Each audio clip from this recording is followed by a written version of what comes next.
Chapter 9 of The World According to Humphrey. The title of this chapter is The Art of Self-Defense. Okay, I was having a great week, no doubt about it. Not only did I get the blue ribbon on Wednesday, but on Thursday the class got a long letter from Miss Mack. She included a picture of her standing by a waterfall next to some very strange-looking creatures. They looked like hairy pigs or raccoony dogs. "These are coaties," Miss Brisbane said. Reading from the letter, pronounced coaties. Coaties looked weird, and Miss Mack looked gorgeous, especially with all the red, yellow, and orange flowers surrounding her. How I wished I could be there with her, except maybe for the fact that those coaties might not be hamster friendly. At the end of the letter, Miss Mack wrote, "So farewell to all my wonderful friends in room 26, especially the smallest one with the big heart, Humphrey." Sigh, sigh, sigh. The thought of Miss Mack made me happy. The weekend was coming up soon, and I always felt a little nervous about where I'd be spending it. When it was decided on Thursday that I was going home with Miranda Golden, I was so excited. I only got an 83% on my vocabulary test. Saya got 100%. I know, because this time when Mrs. Brisbane asked who got a 100%, she raised her hand. I always figured that Miranda lived in a castle because she reminded me of a fairy tale princess in disguise. Wherever it was, it had to be wonderful if Miranda lived there. Well, Miranda's home wasn't exactly a castle, but it was very tall. Miranda lived in a 4th-floor apartment with her mom and her big dog, Clem. We had to take an elevator to get there. The apartment was nice. The mom was nice. Clem was not nice. Let me explain. Miranda has a small bedroom, and her mom let me stay there, right on the desk. To welcome me, the two of them did a complete clean-out of my cage. "I bet nobody's done this for a while," said Miranda's mom. And she was right. Pretty soon I felt like a brand new hamster. Suddenly, Clem bounded into the room, a big mess of yellow fur poking his huge nose right up against my cage. His wet nostrils were like 2 eyes staring in at me, and he stuck out a giant tongue that came at me like a tidal wave. Luckily, the cage protected me. "Mom!" yelled Miranda. "Please get Clem out of here!" Thank heavens, Mom took Clem out for a walk in the park while Miranda showed me her room. She held pictures of her friends and family up to the cage so I could see. Her dad, her stepmom, her grandparents in Florida. Next, she introduced me to her goldfish, Fanny, which wasn't much of a conversationalist. I squeaked, "Nice to meet you, Fanny," and all she said was, "Blup." I was thinking about how wonderful it would be to live with Miranda all the time when Clem returned from the park and galloped into the room. "Clem, stay out!" Miranda shouted, but Clem just wagged his tail and barked.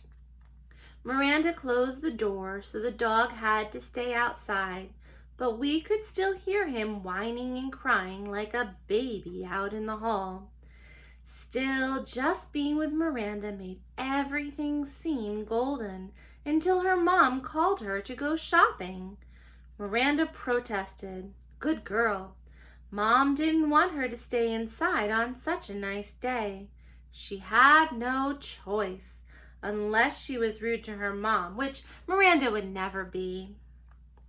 I won't be gone long, Miranda told me, and I'll make sure the door is shut tightly so Clem can't get in.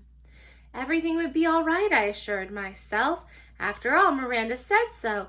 I was all set to get in a good daytime snooze. But as soon as the door to the apartment closed, Clem started whining outside the room.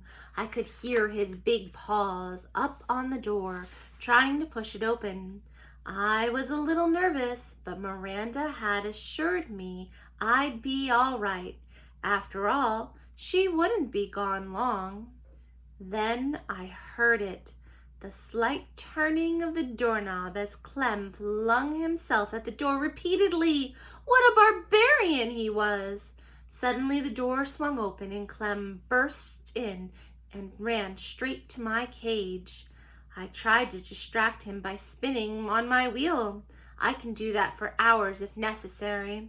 I thought the spinning wheel might even hypnotize him, like in an old movie I'd seen with Miss Mac. Oh, Miss Mac, where was she when I needed her? But apparently, all that spinning just excited Clem more. He started barking at me, but I couldn't understand a word he said. Now cut that out, I squeaked at him. That just seemed to make him more hot and bothered. He plopped his front paws up on the desk and stuck his nose against the cage door near the lock. The lock that doesn't lock. Easy now, calm down, I squeaked soothingly at the beast, but he kept poking his nose against the cage, showing me his huge tongue and his huge teeth around it. Let me just say that Clem could stand to use some breath mints. He poked the lock again and again. I knew if he jiggled it enough, the door would swing open and I'd be history. Poor Miranda would never know what had happened to me. She might even cry. I couldn't stand the thought of Miranda crying. I hopped back on my wheel and started spinning with all my might, hoping to buy some time. Clem pulled back for a moment and stared at the wheel going round and round. Let me just say that I'm glad that Clem is about 2 quarts low in the brain department. Whew! I'm a good spinner. But I was getting worried about how long I could keep it up when Golden Miranda rushed in. She never looked more beautiful to me than in that moment. "Clem, stop it!" she shouted in a firm voice. "Bad boy!" Clem raced to her side, wagging his tail. Miranda's mom dragged old Clem out of the room and closed the door behind her. Whew! Whew! Whew! Miranda was very sorry. She opened the cage and reached in to pick me up. "Poor Humphrey," she said, hugging me. She set me on her desk and stroked me gently with one finger. "I'm so sorry, Humphrey, so sorry." Oh, I don't know what felt better, the petting or Miranda's soothing words. Miranda felt so terrible about what had happened. She let me play on her desk. She lined up all the books along the edges so I wouldn't fall off. Then she let me wander around and see the sights. The desktop is a very interesting place, in case you've never explored one. Miranda's desktop had a big cup with hearts all over it. The cup was filled with pencils. Ah, pencils smelled so sweet. She had a round silvery container of paper clips and a square purple container of rubber bands. She had lots of paper in a pink box, and she had a great big fat dictionary. I could really use one of those. I wonder if they make doll-sized dictionaries you can hide behind a hamster's mirror. Miranda giggled as she watched me check things out. When I tried to climb into the paperclip box, she stopped me with her finger. "No, no, Humphrey, those would hurt you." She did the same thing when I tried to roll in the rubber band box. No, Humphrey, rubber bands can be very dangerous, she told me. Well, I guess I knew that. Hadn't Garth shot a rubber band at AJ last week and almost got sent to the principal's office? Hadn't AJ held his arm and said, "Ow!" when the rubber band hit him? Anyway, I really enjoyed my time on the desk until I heard Clem barking. Then I made a beeline for home. Oh, Humphrey, I won't let Clem hurt you, honest, Miranda assured me as she gently helped me back in my cage. I believed her, I really did. But when it was bedtime and Miranda's mom came into the room to say goodnight, she said some words that sent a chill up my spine. Don't forget, we're going to the Nicholsons' house tomorrow night, Miranda protested. I hate to leave Humphrey. Clem gives him such a hard time. We'll lock the door this time, honey. He'll be okay, her mom said, and tonight Clem will be in my room. After her mother left, Miranda assured me that Clem loves to sleep in Mom's room. But if anything happens and you get scared, just give me a squeak, she told me. Don't worry, I will, I assured her. I didn't sleep that night. For one thing, the stars on Miranda's ceiling glow in the dark, and they're so beautiful I couldn't take my eyes off them. Another thing, well, I am nocturnal. But mainly I didn't sleep because I was worried about Clem. After my experience this afternoon, I believed that no lock could hold him back. And how could a little hamster fight back? What weapon would I have against a big, hairy, bad-breathed, small-brained creature? What weapon, indeed? I had an idea. Clem hadn't made a peep for hours, so I took a chance and quietly opened the lock that doesn't lock and dashed across the desktop to pick up my weapon just in case of another encounter with Clem. Then I scampered back to the cage with it and quietly closed the door. I hid my weapon behind my mirror next to a notebook where no one could find it. Then I managed to get 40 winks or so of sleep around sunrise. Miranda and her mom kept Clem out of my sight all day until it was time for them to go to their party. I'm still worried, said Miranda. I'm locking the door with the key on the outside. Her mom said, I'm locking Clem in my room, and Humphrey's cage is closed tightly, right? Miranda checked it. Everybody always checks it. It always seems locked from the outside. It even makes a clicking sound, but from the inside, believe me, it's a piece of cake to open. Miranda seemed satisfied with the arrangement, but I wasn't, so I remained on high alert all that afternoon and evening. And here's what happened. After Miranda and her mom left, Clem barked for a while. Then I heard jiggling and joggling for about an hour. Next I heard big, hairy feet padding down the hall towards Miranda's room. Towards my room. I sucked in my breath and waited. Yes, I knew Miranda's mom had locked the door with a key, but Clem didn't seem to let little things like that stand in his way. The doorknob squeaked and rattled. It twisted and turned.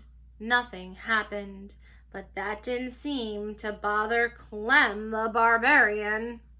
He jiggled and rattled and twisted it some more, and when he got tired of that, he threw his whole body at the door, and then, very slowly, the door opened. Clem actually seemed surprised, but I wasn't. I had spent the last 2 hours carefully preparing for this moment. Not that my heart wasn't going thump, thump, thump very loudly. Even Fanny the fish seemed nervous. Clem trotted right up to my cage and stuck his big, wet nose against it.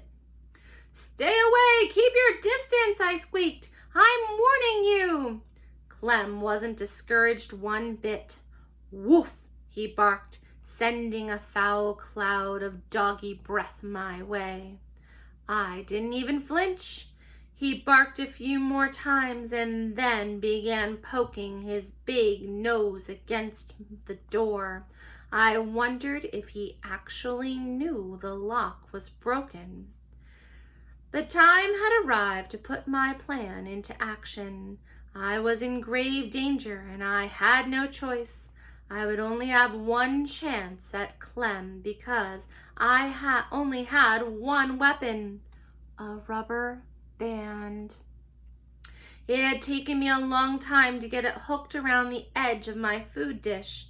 Now I carefully pulled it back as far as I could, aiming directly at that big doggy nostrils.